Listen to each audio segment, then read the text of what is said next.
country. Um, but let's move on here.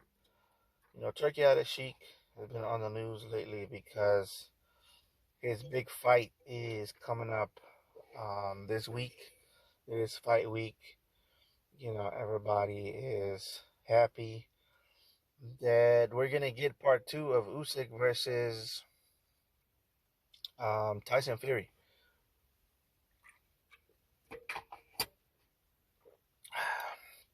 And yeah, man, I'm excited. Right?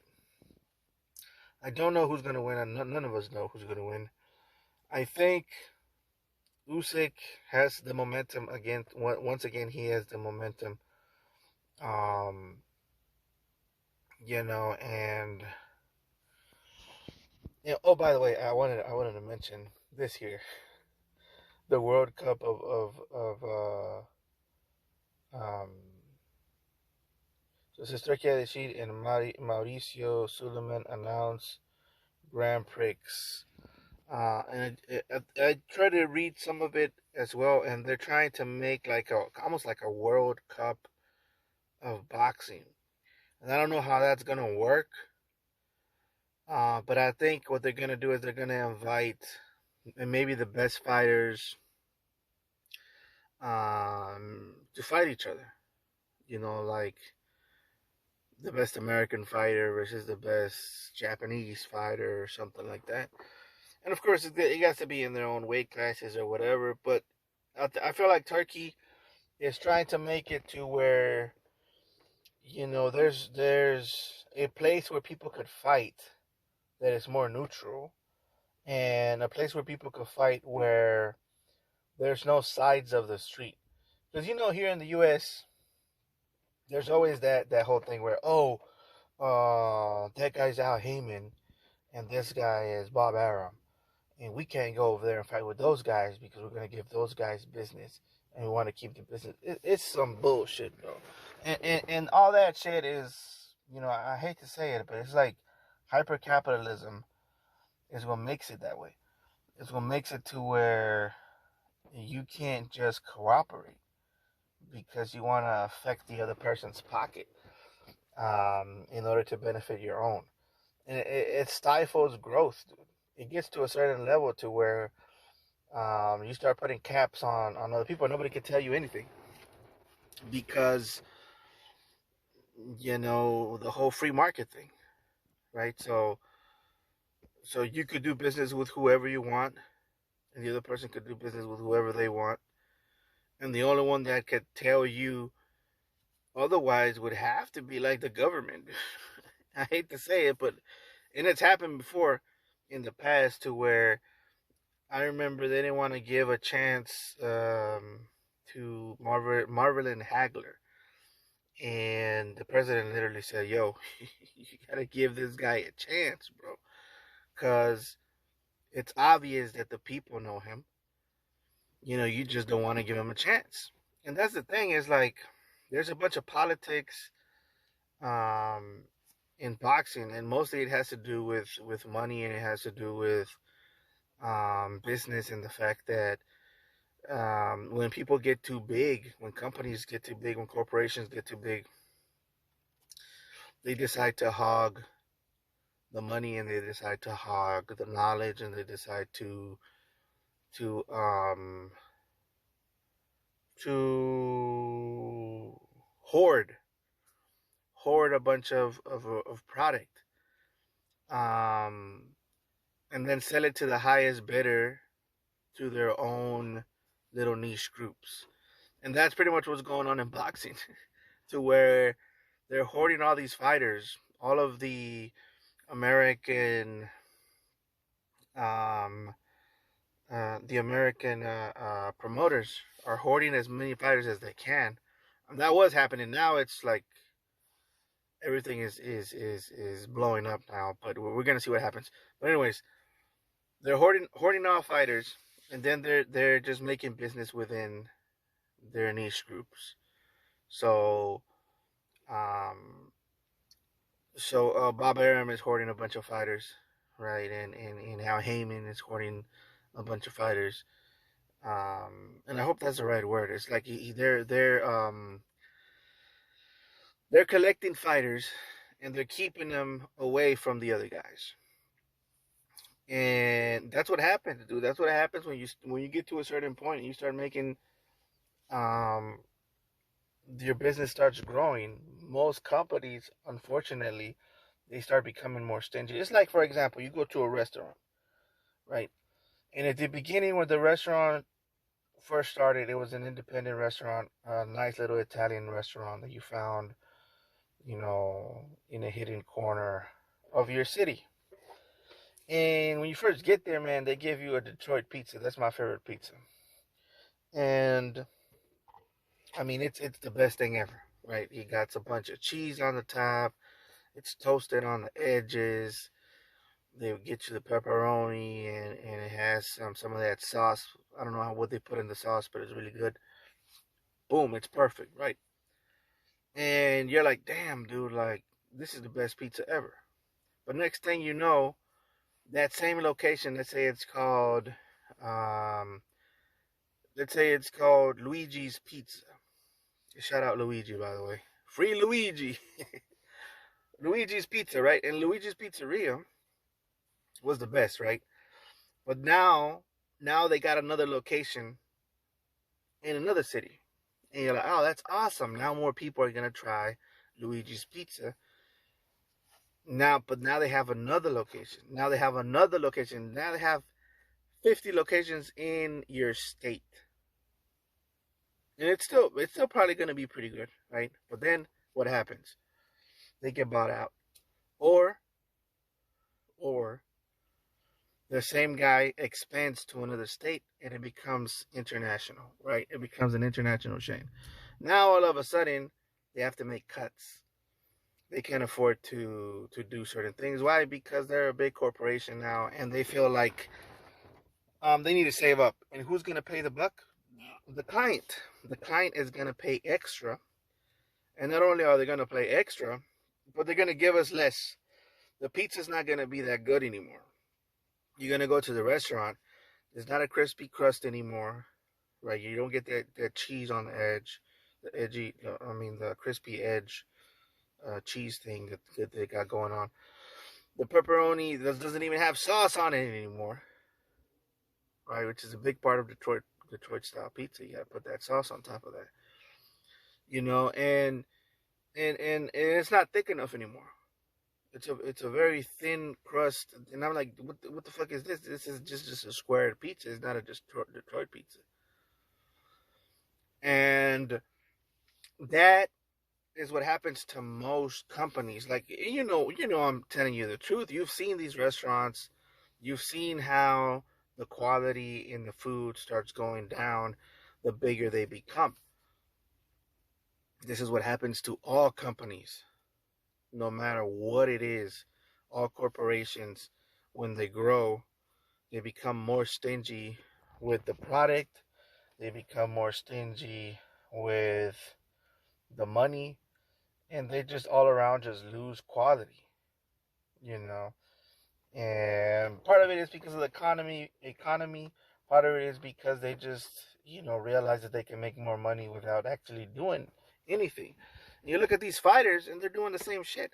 They don't want to fight but once a year against bums and get paid maximum dollar. And then who's gonna pay at the end of the day? We are, because we're paying $80 a fight, pay-per-view fight.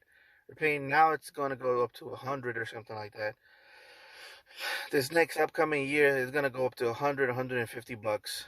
We're gonna be paying more, and these fighters are gonna be fighting less. So, what am I trying to tell you with this? Is that Turki Alex Sheik, whether you love him or hate him, but he is gonna make it to where he's gonna make a place. This little corner of the world where you could go and get a high quality fight for less. That's what I'm thinking. Okay, and if you could get a high quality fight for less, instead of you getting a fake ass Detroit pizza that's more like a thin crust square, it's a cookie. It's basically a cookie now. And you know what's sad? Okay, here's the thing. I just want to get into a little bit into food. A lot of people say that the US has the worst food. I think Americans have the best food in the world, and that's because we used to be, at least, the most powerful country in the world, and we still kind of are. And okay, so every country comes here with their food, and we Americans make it better. We make it better. So, and it goes all across the board historically. Pizza. Go look up the first pizza and how the Italians used to make pizza. They didn't even put cheese on it. It was like a circular bread, a small. It was like hand size bread, and it had some ingredients on top of it, but it didn't have cheese, it didn't have meatballs, it didn't have pepperoni, it didn't have none of that. So the first people that started putting cheese and all the toppings on there were Italian Americans, and though they were the ones that made it larger and sliced it up into pieces. So it was Italian Americans who started making pizza the way it is now, the way it's known now.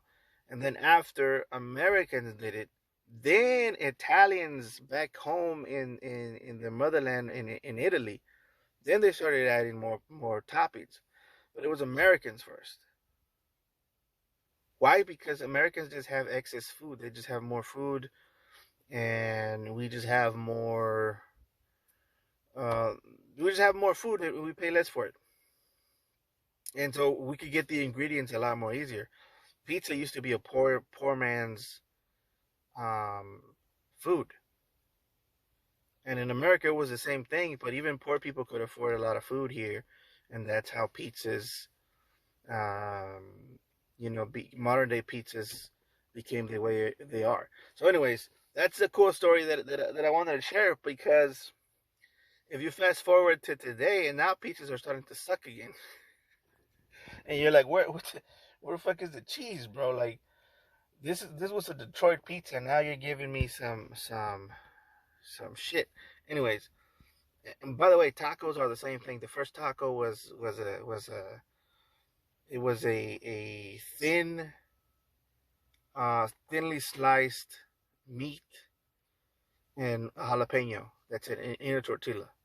So it was a tortilla, some meat, and a jalapeno, and that's how you ate a taco. Now you fast forward to today, man. They got quesadilla, they got all kinds of crazy tacos in Mexico. But do you think that they invented the taco that way? No, they had to come to the U.S. and Texas and California, and it evolved through the U.S. and going back and forth through U.S. and Mexico. And of course, Mexicans are gonna hate that I said that, because they think that they just invented their food, just sprung out of the ground, and it just began there, but it didn't. Mexico has a bunch of cultures in its background. It has Filipino culture, it has Arab culture, it has Chinese culture, um, and even some Japanese. There's so many cultures in Mexico um, that made the country what it is, and even some American stuff in there too. So most of the people from the north and into Texas, they kind of their foods are kind of similar. Um, and even California and Baja California and stuff like that. Anyways, because they used to be the same thing. So like Nuevo Leon all the way up to Laredo, Texas, all of that area is the same shit. It's just like a valley desert type area, and their foods are very similar. Um. So, anyways, getting back to this, hopefully, we get high quality fights, and we start getting a lot of these people wanting to show up um, to fight, because in its true essence, most fighters, they just want to show that they're the best, and of course they want money, right? But the reason they're fighting is because they're good at it and they're passionate about it. And I think this is going to work personally. But let's move on here really quick. Munguia lost to a guy who nobody thought he was going to lose against. I forget his name. Saraso, something like that. Sarase. Um, and at first I thought he was a Mexican guy, but it turns out he's a French guy. He's French, and I'm gonna tell you what it was really quick because a lot of people are like, "Oh, it's an upset. It's a cherry pick on wrong." It probably is. It probably is a cherry pick on wrong.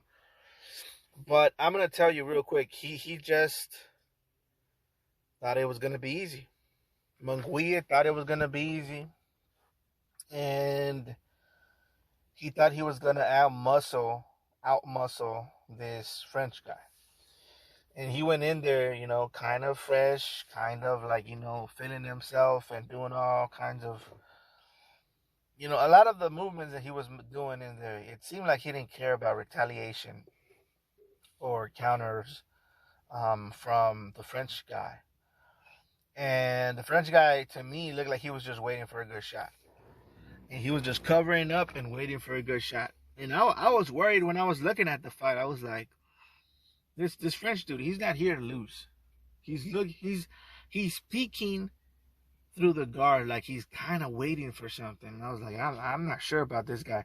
And just the body language behind Munguia, the way he was fighting, I was like, Munguia isn't ready for the shot that's coming, because there has to be something that this French guy is doing. The way he's acting, he's not really scared or hurt that much. And Munguia is just going at him like he's gonna win the fight. And I knew something was gonna happen, and immediately, right when I was thinking about it, boom, he comes with a shot out of nowhere. As Munguia is retreating, he just jumps at him and he hits him with a straight right and drops him. Munguia did not look like he was ready to continue. The fight was kind of stopped quickly. Some people think that they could have counted a little longer or whatever. I think it's fine. I think, could Munguia have come back? Of course he could. Should he have come back? No. Munguia is a guy that receives, in the history of his career, he has received a lot of shots. And he's come back from a lot of that. Problem is, I don't think that's good for your brain, dude. I don't think it's good for your brain. Even though he is Mexican, and a lot of the Mexican fighters, they really don't get brain damage like that. Look at Julio, look at Morales, look at Barrera. They're usually in these jobs where it's required for them to talk a lot, and it doesn't seem like they're having any trouble speaking. They're fine. So, but still, you kind of don't wanna see him like get hurt anymore. So I understand the ref stopping the fight. Now the problem is, this doesn't look very good for Canelo, because Canelo didn't drop him. Of course, Canelo did say that he was carrying him because he didn't want to make him feel bad or whatever. And to me, it was obvious that he did do that. But this is an upset for sure. I didn't see it coming because I didn't even know the fight was happening. Until I saw it was happening, and I was like, damn, like what the hell is going on? Because Munguia already fought. So he's been staying active. So right after Canelo, he's had 2 fights, and this is one of them. So I don't know, man. Is it the end for him? I don't think so. I think he should get a rematch. We're gonna have to see if Sarase, or whatever his name is going to give him a rematch. He might not want to give him a rematch. Um, Munguia was doing good in the fight. He was doing good.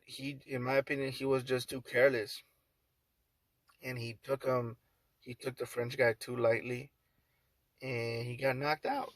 Plain and simple. He got caught with a good shot. That's it. Um, so the main event, guys, is coming.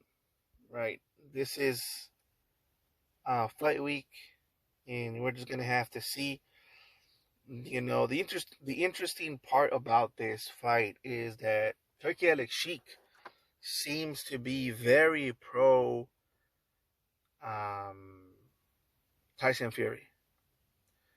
And some people say, well, not some people say, Turki Alex Sheik said it himself.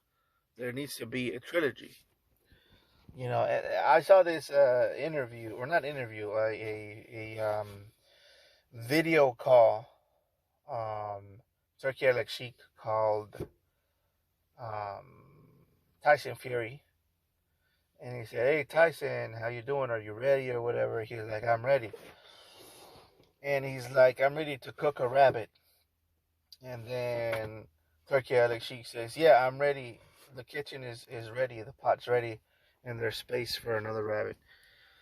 And so you could obviously look and say that Turki Alex Sheik is definitely biased towards Tyson Fury. He wants Tyson Fury to win, and this was um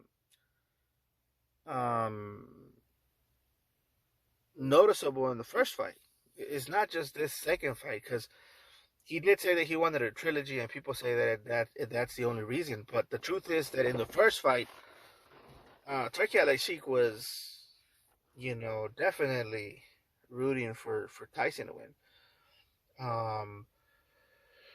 He's a Tyson fan. He's always been a Tyson fan. He's always been on Tyson Fury's side. And listen, I don't have a problem with it. A lot of people have a problem with Turki Alex Sheik being pro one fighter, being biased being biased towards one fighter and against another fighter. I don't think it's that big of a deal. I think that it's better than being hypocritical. There's a lot of um, there's a lot of promoters that are hypocrites, and they don't tell you, "Hey, I'm rooting for my guy," or "I'm rooting for this guy or the other guy." They're not going to tell you that. But Turki's just straight up telling you, "Hey, I want Tyson Fury to win." Why? Because I like him more, and because I want a trilogy. Now, me myself, I get it. I also want Tyson to win because I also want a trilogy. If Tyson beats Usyk, we'll get a third fight, and these guys will go out um, in glory. They'll just go out in this fight. The thing is, what's Usyk gonna do after he beats Tyson? He's not gonna fight any other heavyweights. He's gonna move back down, possibly fight Beterbiev, possibly lose against Beterbiev, and it ends there. It ends there for Usyk. But if he fights again and he loses somehow to Tyson Fury, then we get a third fight. And what happens if we get a third fight? We get a trilogy, bro. And they both retire, after the trilogy, live happily ever after. Boom, bah. That's all she wrote. But I mean, we're just gonna have to see what happens. I still think, like I said, I still think Usyk is a favorite, and Usyk is probably, gonna win unless Tyson does what he needs to do in order to win. And he definitely can. He has the tools. He has the tools to win.